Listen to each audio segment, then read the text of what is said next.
Bismillahirrahmanirrahim. Assalamualaikum warahmatullahi wabarakatuh.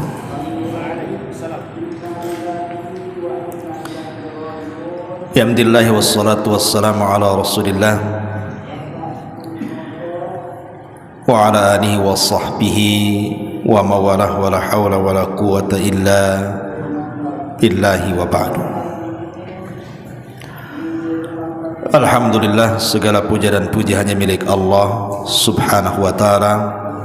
Salawat dan juga salam kita hadiahkan kepada Rasul kita Nabi besar Muhammad sallallahu alaihi wa ala alihi wasallam. Alhamdulillah, di malam hari ini kita bisa duduk kembali untuk berthalabul ilmi. Dan malam ini kita akan membahas satu hadis Nabi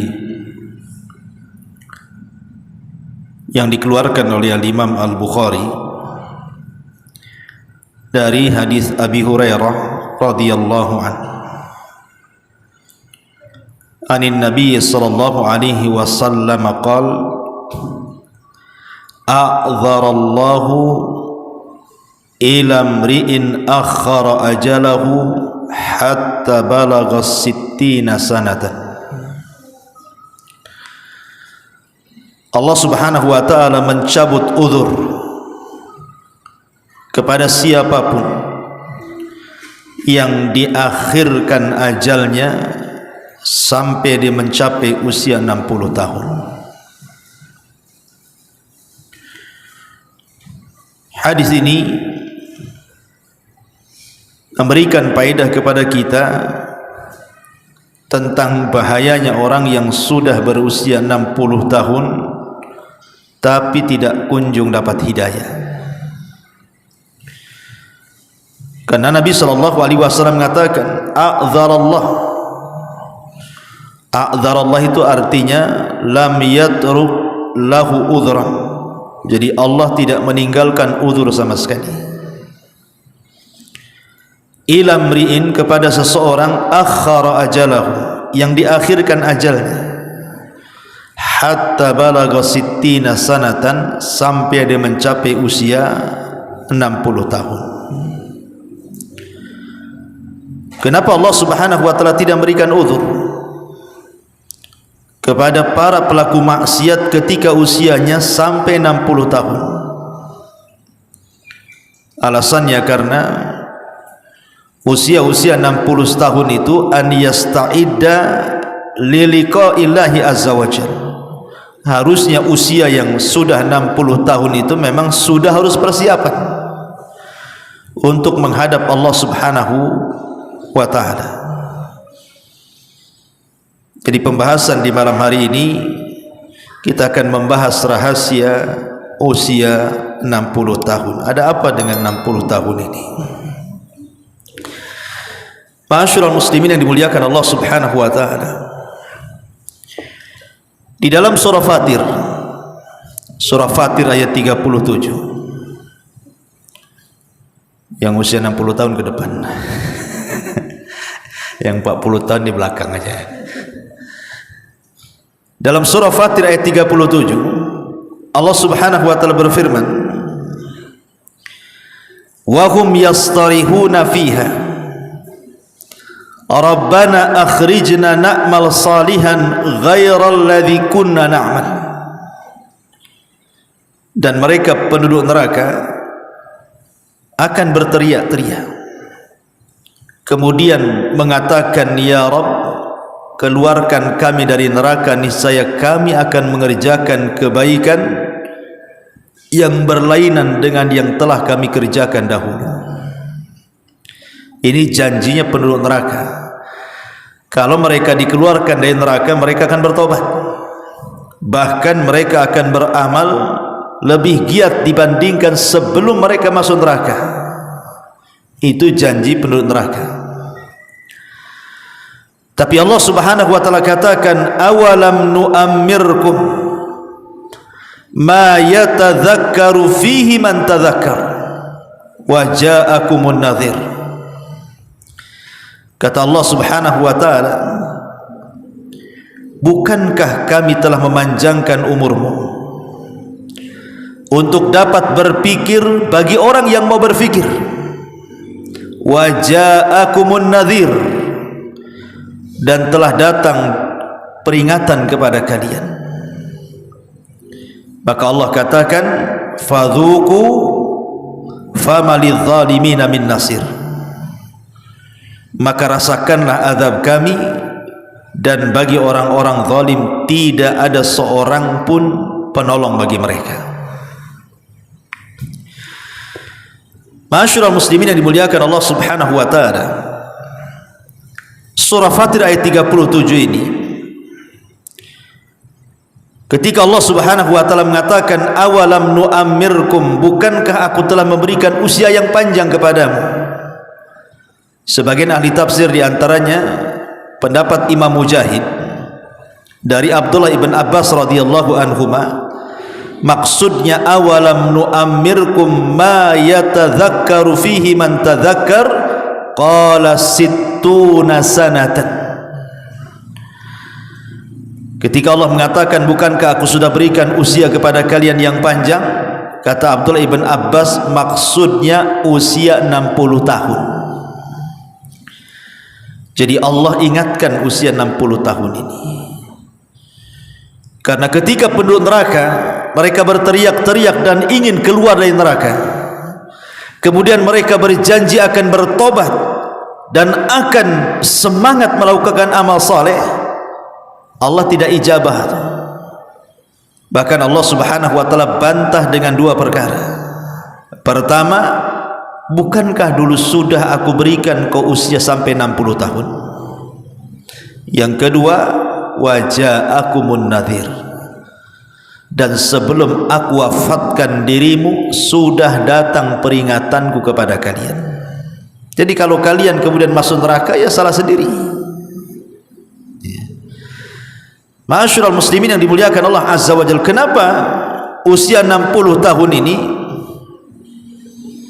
Kalau mereka tidak dapat hidayah, maka mereka rentan untuk masuk ke dalam neraka.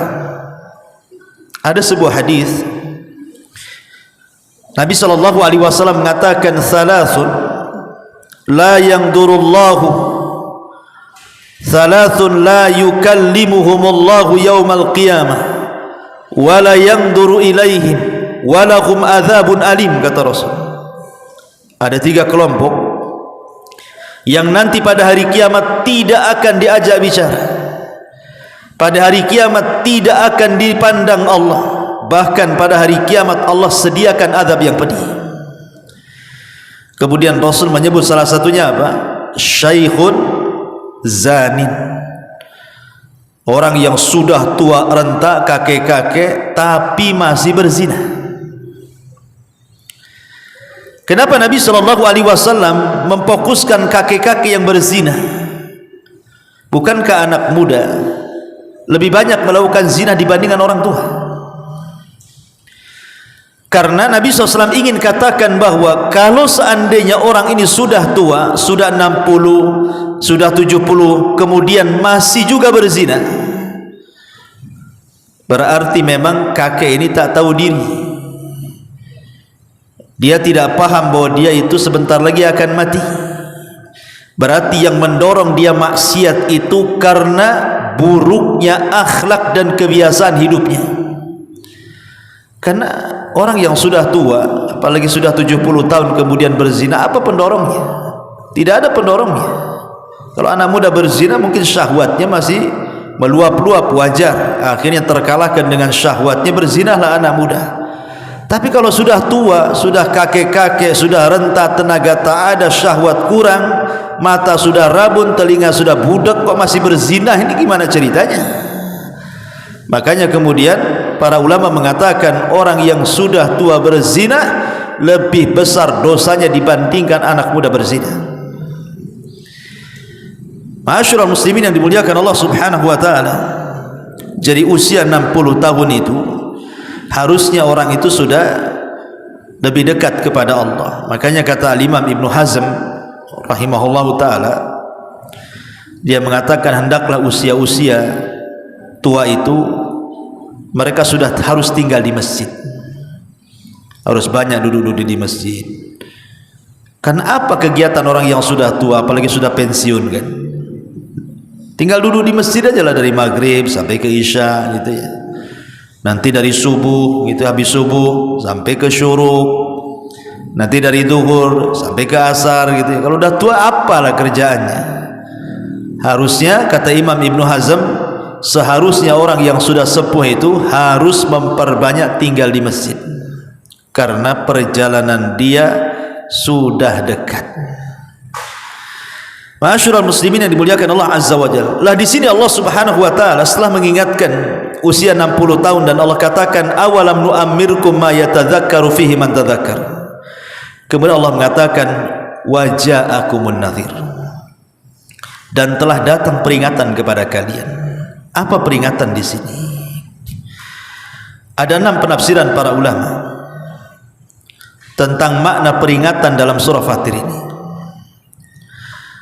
Yang pertama, maksudnya telah datang peringatan kepada kalian, artinya Rasul sudah diutus, sehingga tidak ada uzur lagi kalian untuk berpaling dari Islam, karena Nabi sudah diutus.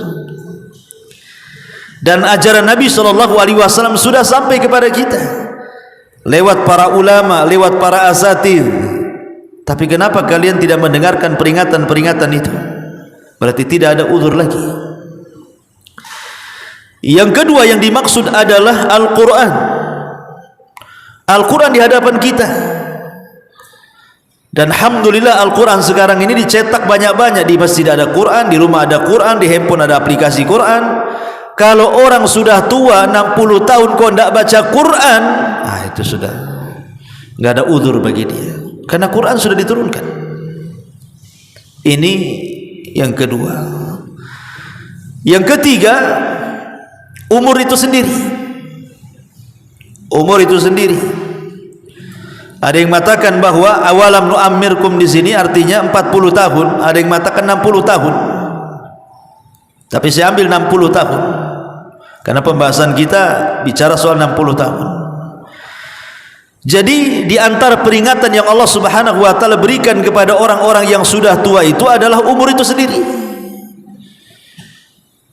Di mana Nabi SAW membatasi umur umat Islam itu berkisar 60 sampai 70 tahun saja kan. Kata Rasul, a'maru ummati baina sittin ila sab'in. Usia umatku itu berkisar 60 sampai 70 tahun saja.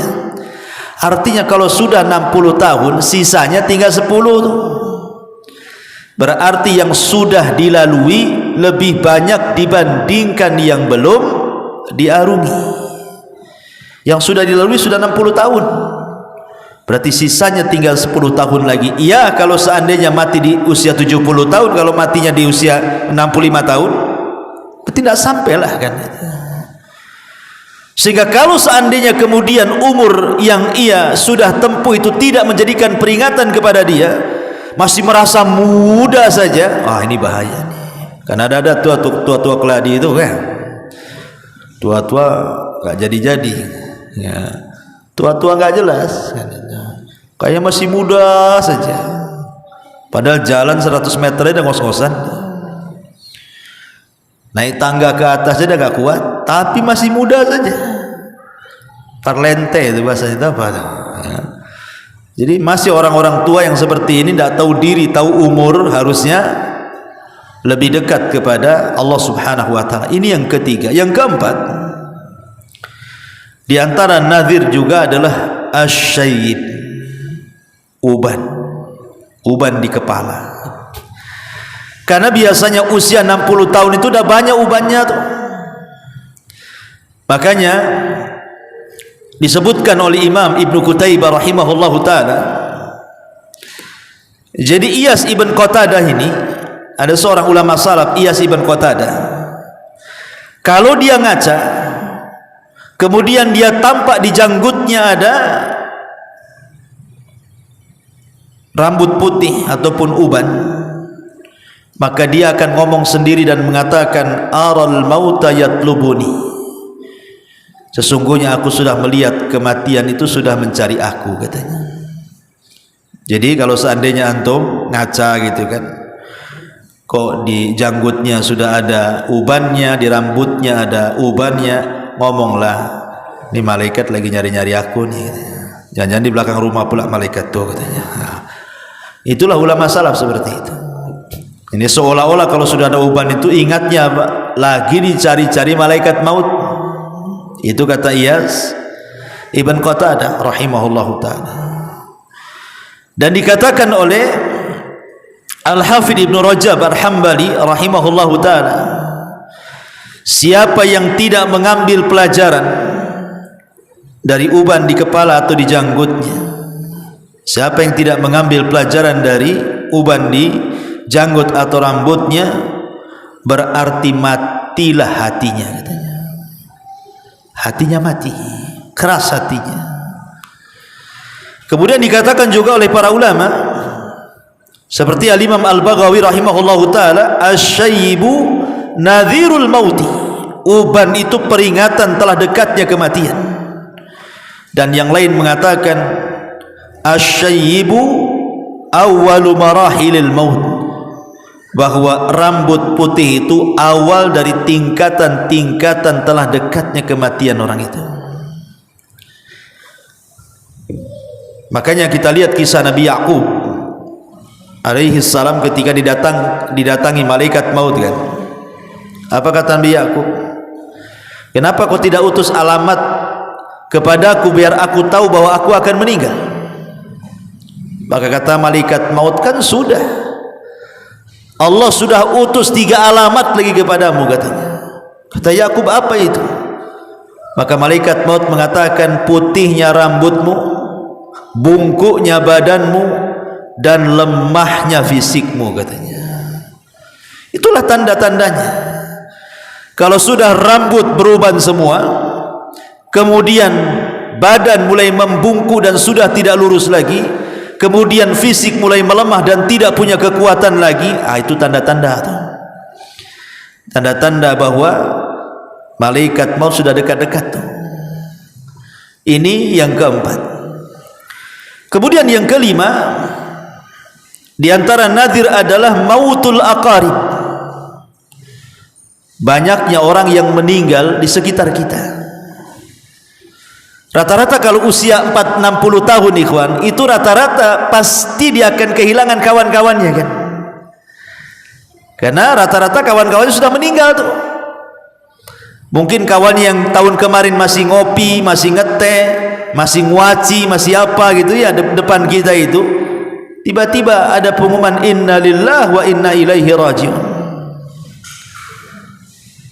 Dan pasti juga kalau ketemu nih sesama kawan yang usia 60 tahun, pasti pertanyaannya, si kawan masih hidup nggak? Itu pertanyaannya, masih hidup nggak si kawan itu? Pertanyaannya hidup mati aja itu. Nah, tapi kalau seandainya masih anak-anak muda kan, kalau ketemu kawan tidak mungkin lah cerita hidup mati. Paling kerja apa dia? Itu kalau masih muda-muda kan. Tinggal di mana?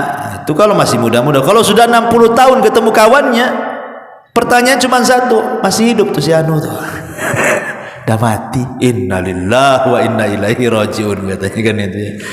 Artinya bahwa dengan banyaknya kematian teman-teman dia, ya, sudah tidak bisa lagi hanya kenangan saja, ingat nostalgia zaman dulu. Sebenarnya dengan banyaknya kematian teman-teman itu sudah sinyal itu sebenarnya. Itulah nadir, peringatan bahwa dengan kawan-kawannya yang banyak meninggal duluan itu, harusnya itu peringatan bagi kita yang usia 60 bahwa kita pun akan seperti dia. Berarti kita tidak jauh lagi itu. Kalau si anu saja sudah mati, kawan satu kelas, berarti malaikat maut yang ngincar-ngincar yang satu kelas kan itu. Nah, ini juga nadir, peringatan ya. Jadi mautul aqarib termasuk juga kematian orang-orang dekat kita, teman-teman dekat kita. Kemudian yang nomor 6 di antara nadir juga adalah al-musibah. Biasanya umur 60 tahun itu sudah melewati musibah. Entah musibah yang mengarah kepada kematian dia. Kan sering kita ini kadang-kadang lagi naik motor, tahu-tahu harusnya mati gitu ya, ketabrak, tapi masih diselamatkan. Harusnya kita masuk parit tahu-tahu alhamdulillah tidak apa-apa. Ketika ngantuk harusnya nabrak, tahu-tahu tidak nabrak. Itu kan musibah tuh. Sebenarnya itu sinyal-sinyal tuh yang kayak gitu tuh. Dan usia 60 tahun itu sudah biasanya seperti itu. Karena apa? Pandangan sudah rabun, pendengaran juga sudah kurang, kekuatan fisik pun sudah mengurang. Kadang-kadang kalau jalan pun kadang-kadang mudah jatuh. Sudah banyak musibah tuh biasanya. Dengan berbagai macam komplikasi penyakit di badan dia saja, itu sudah dekat-dekat tuh. Karena usia 60 tahun itu biasanya kalau ngobrol dengan kawannya, itu bukan soal penyakit, tapi soal fasilitas rumah sakit. Ya kan? Kalau bukan, kalau dulu kalau 40 tahun ialah soal penyakit. Mana? Asam urat, gula, kolesterol. Itu 40 tahun. Kalau 60 tahun fasilitas rumah sakit biasanya. Jangan di situ, sana bagus rumah sakitnya. Itu yang dibicarakan tuh. Di sana pakai BPJS semua luar biasa penanganannya. Nggak ada lagi cerita penyakit, cerita fasilitas. Lah ketika kemudian cara bicaranya saja sudah beda tuh kan. Bukan lagi cerita penyakit, cerita fasilitas. Harusnya itu sebenarnya peringatan keras. Bahwa sebenarnya tinggal sejengkal lagi hidup dia tuh sebenarnya. Makanya Allah Subhanahu wa taala katakan waja'akumun nadhir, bukankah telah datang peringatan kepada kalian? Rasul sudah diutus, Quran sudah ada di hadapan kita. Kemudian juga apa tadi? Umur sudah 60 tahun. Kemudian kepala janggut juga sudah beruban. Kemudian banyaknya kematian teman-teman sebaya dia. Kemudian juga banyaknya musibah, penyakit dan macam-macam. Kalau tidak menjadi peringatan bagi dia, ini memang orang tua tak tahu diri nih kayak gini nih. Kalau 6 perkara sudah ada loh, kok nggak sadar gitu ya. Memang su'ul khotimah itu. Persis seperti sabda Nabi SAW di awal tadi, a'dzarallahu ilamri'in akhara ajalahu hatta balagha sittina sanatan. Allah mencabut uzurnya kepada siapapun yang diakhirkan ajalnya sampai usianya 60 tahun. Kalau dia berbuat maksiat, Allah tidak akan terima uzurnya. Kok sudah tua masih maksiat pula, masa saya kasih uzur, kata Allah? Tidak bisa ya. Makanya kemudian kenapa penduduk neraka itu berteriak-teriak, mereka meminta agar dikeluarkan di neraka dan berjanji untuk beramal saleh, tapi Allah mengatakan awalam nu'ammirkum ma yatadzakkaru fihi man tadzakara. Sudah kukasih 60 tahun umurmu dan peringatan sudah datang kepadamu, kok kita tidak bertobat? Seolah-olah Allah ingin katakan seperti itu. Ma'asyiral muslimin yang dimuliakan Allah Subhanahu wa taala, makanya jangan lagi cerita usia 60 tahun. Usia 40 tahun saja Allah Subhanahu wa taala berfirman ketika sebelumnya bicara tentang birrul walidain. Kemudian Allah Subhanahu wa taala mengatakan hatta idza balagha ashuddahu wa balagha 40 sanatan qala rabbi auzi'ni an ashkura ni'mataka allati an'amta 'alai wa 'ala walidayya wa an a'mala salihan tarda wa aslih li fi dzurriyyati inni tubtu ilaika wa inni minal muslimin. Ya, surah Al-Ahqaf ya. Jadi Allah Subhanahu wa taala ketika bicara soal birrul walidain, ayatnya kan sebelumnya kan bicara soal birrul walidain itu.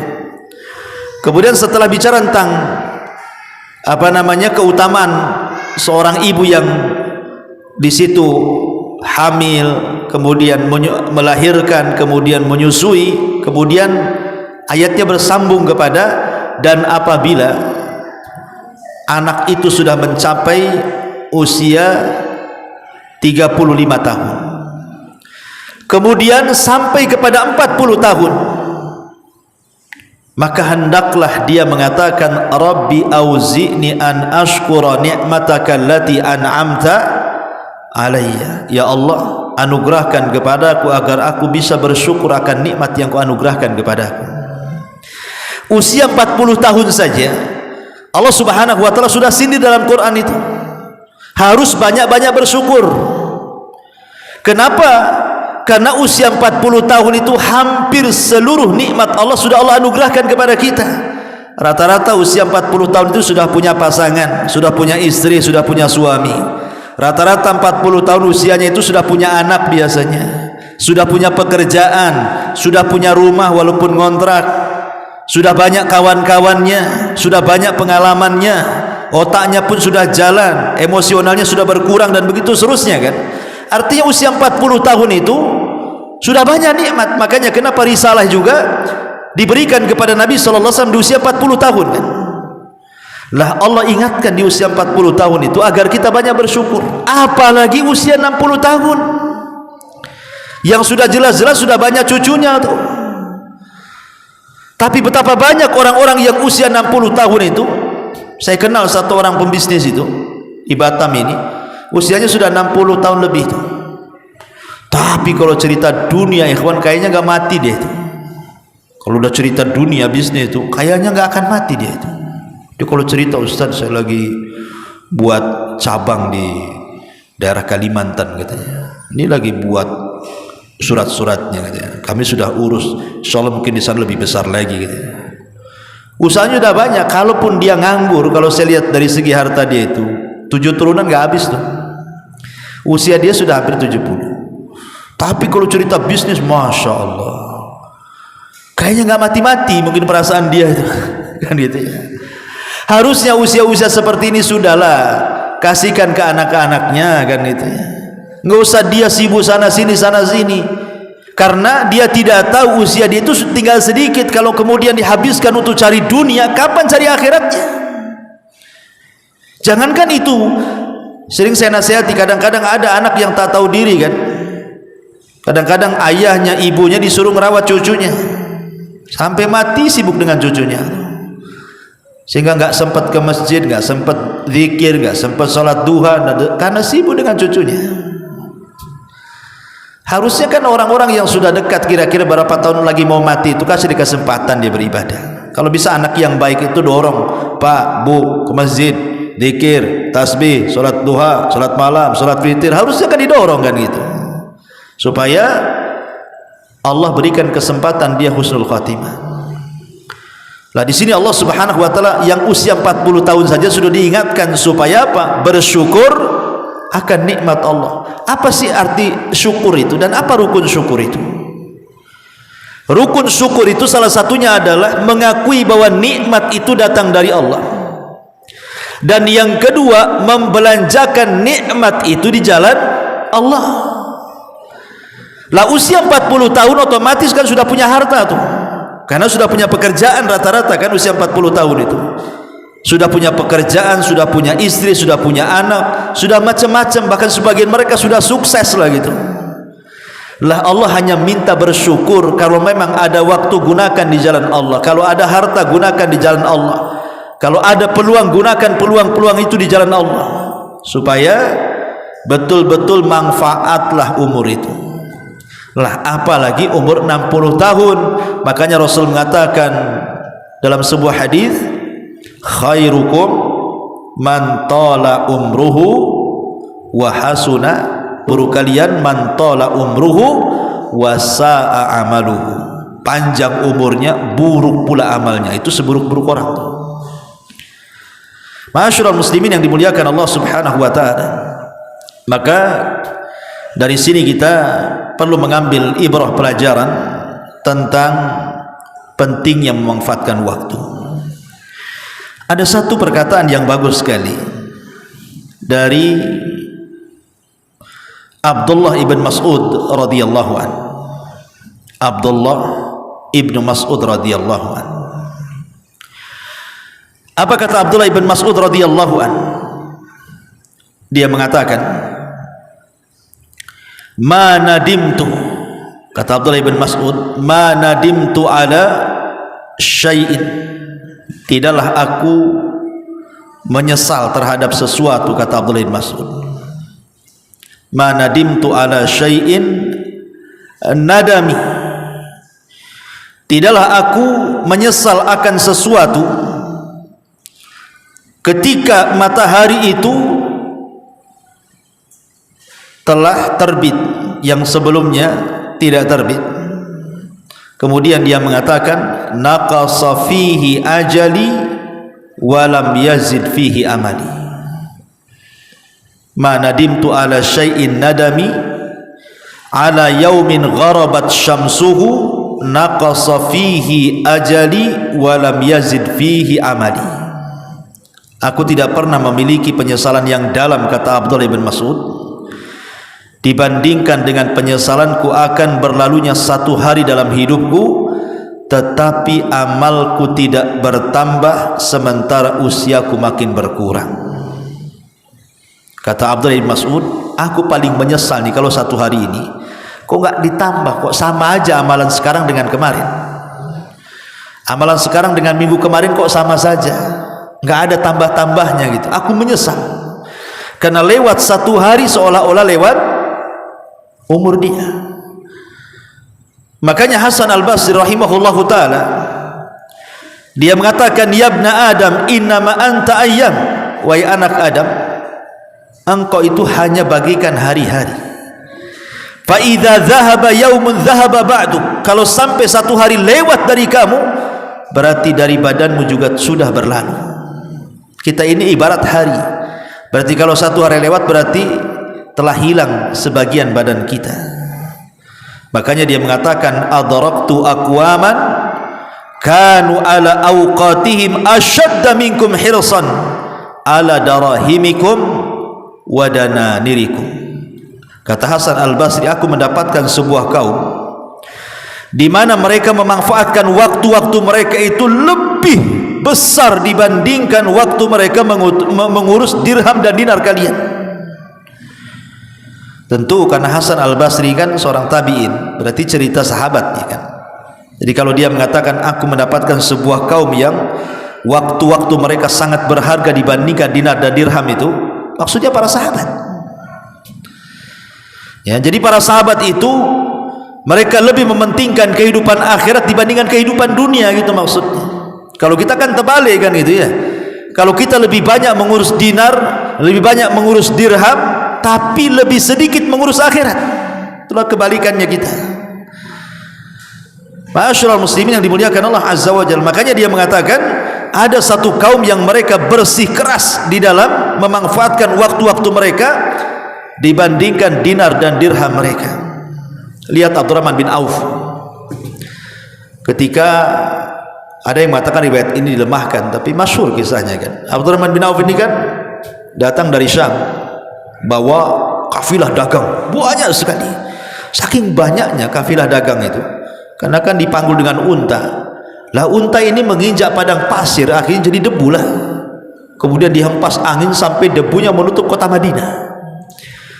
Jadi Aisyah radhiyallahu anha mengatakan, kenapa Madinah tertutup debu?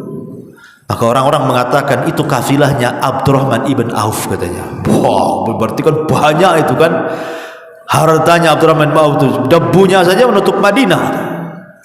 Kata Aisyah radhiyallahu anha, sampaikan kepada dia, aku mendengar Nabi SAW bersabda bahwa dia akan masuk surga dengan merangkak katanya.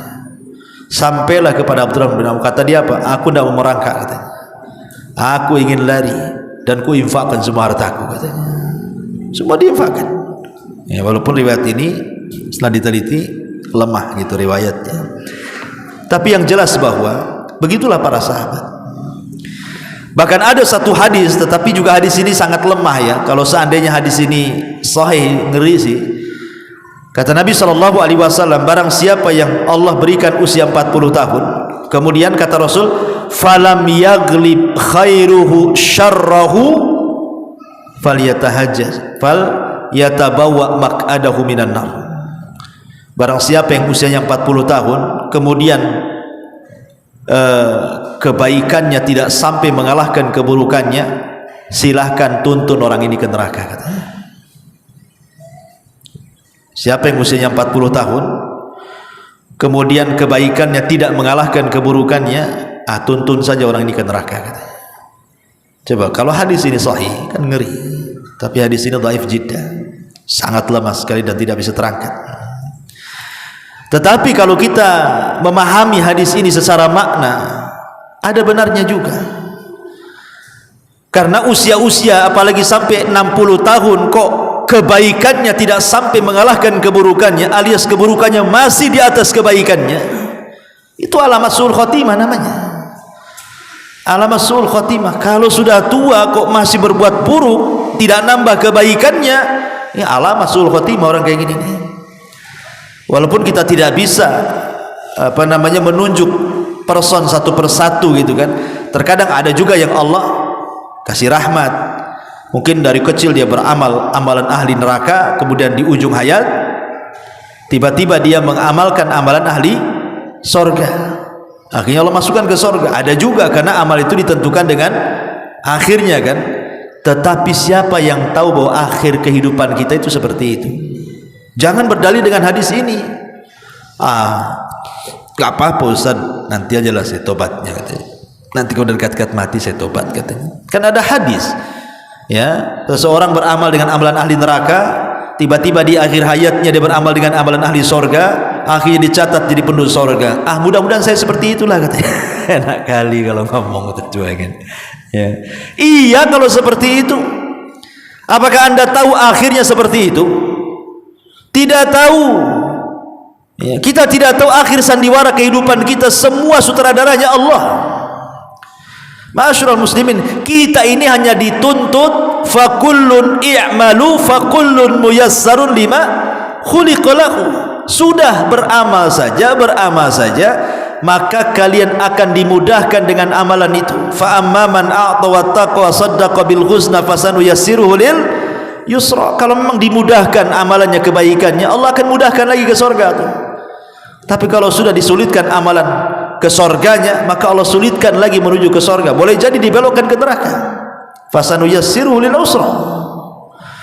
Jadi kewajiban kita ini hanya i'malu, beramal dan beramal.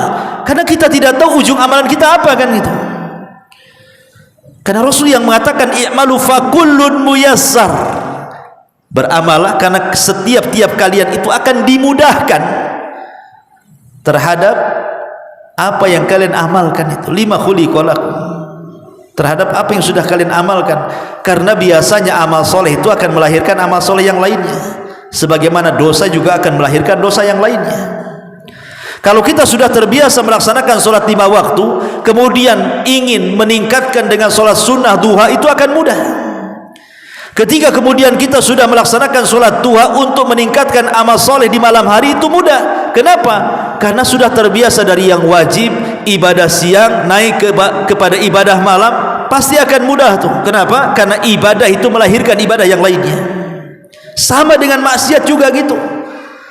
Maksiat itu melahirkan maksiat yang lainnya. Orang kalau sudah gemar satu maksiat, pasti akan gemar kepada maksiat yang lainnya. Orang punya utang tak mau bayar, mulai dia berdusta, mulai dosanya tak mau bayar utang, nambah dusta. Kemudian sudah berdusta, marah-marah pula sama yang orang yang diutangi. Timbul dosa yang marah-marahnya. Kemudian tambah lagi ngasut orang pula. Dia yang utang, dia yang gibah kawannya. Mulai ngerembet tuh dosanya kemana-mana. Dosa itu melahirkan yang lainnya. Makanya kalau seandainya orang sudah tua kok tidak bertobat, itu merembet dosanya itu. Akhirnya dia meninggal dalam kondisi su'ul khotimah. Tapi kalau sudah tua dia memperbanyak amal soleh, nanti amal soleh akan melahirkan amal soleh yang lain. Amal soleh yang lain melahirkan amal soleh yang lainnya. Akhirnya boleh jadi Allah tutup dengan amal soleh yang terakhir dia kerjakan. Kan alhamdulillah. Ya, jangan menerka-nerka. Kapan tobat? Sudah 40 tahun nunggu 60 tahun Ustaz. Sudah 60 tahun kapan tobat? Nunggu haji Ustaz. Tak haji pun. Ya. Sudah haji tak tobat juga. Jadi kepala sabung ayam. Ma'asyiral muslimin yang dimuliakan Allah Subhanahu wa taala, intinya bahwa di sini Allah ingin peringatkan kepada kita dalam surat ini tentang bahaya usia 60 tahun kalau tidak bertobat kepada Allah Subhanahu wa taala. Wallahu a'lam bishawab. Ini yang bisa saya sampaikan. Subhanakallahumma bihamdika asyhadu an la ilaha illa anta astaghfiruka wa atubu ilaik. Allahu ta'ala alam. Assalamualaikum warahmatullahi wabarakatuh.